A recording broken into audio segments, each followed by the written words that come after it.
we're going to take a look at this build out. The theme was decked out. So the reason for the decked out is we wanted to show how much we could really build out an unlimited but still have a bunch of open deck space. So again, we start with that unlimited in nuclear green. The propulsion that we chose for this one is going to be the Xi3 with the remote.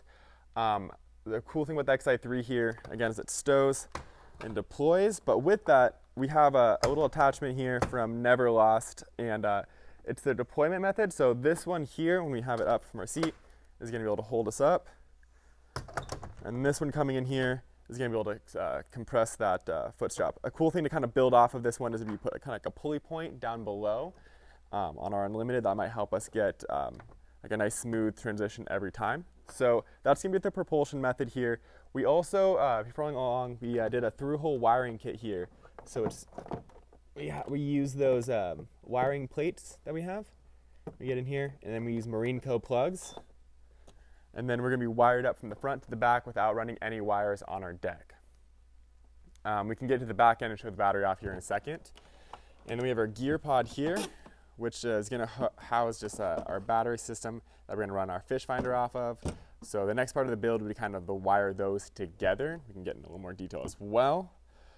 Foot steering is going to be the steering we're going to have for our rudder in the back here, and you'll see we have our new spin grip knobs here. Really nice to just kind of get all the way tight, nice and easily. They kind of spin on really fast and then tighten down. Right here we have our Yakgadget extension here for up on the rails to give us some more of a command center. So we built that out with our display, and we have a RAM mount here for the X grip to have our phone, so we can have both screens there, which is going to be hooked up to our TRS system for our transducer. We don't have the cleat installed right now on this one. This is a show boat, so we didn't want to put too many holes in this boat. And then we have our Retract system for our rudder, so we can pull that up out of the way and then deploy it. Omego Pro Rod Holders, we went a little different this time. We have 3 of them. So this is kind of the idea, like the rod we're going to be using. We're going to have 2 rods kind of staged up, ready to go.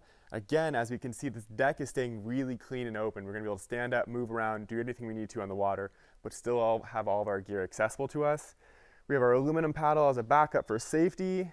This is the battery box we're talking about. So we're running the Newport Vessel's battery box here. It's going to be a Dakota 100 amp hour lithium battery inside, and we wired it with the MotorGuide plugs right into the side. So then this is what's going to be powering our Xi3 in the front. So everything stays nice and clean and neat.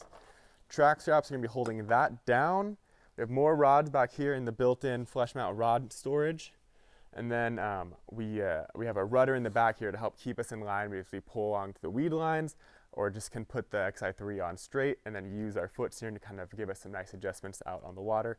Again, retract and kick up on that. So that's going to be this build for this week. Again, decked out with the open deck space. The total on this build was just around $4,800. So an affordable way to really have all of it when you're out on the water and still have an open deck.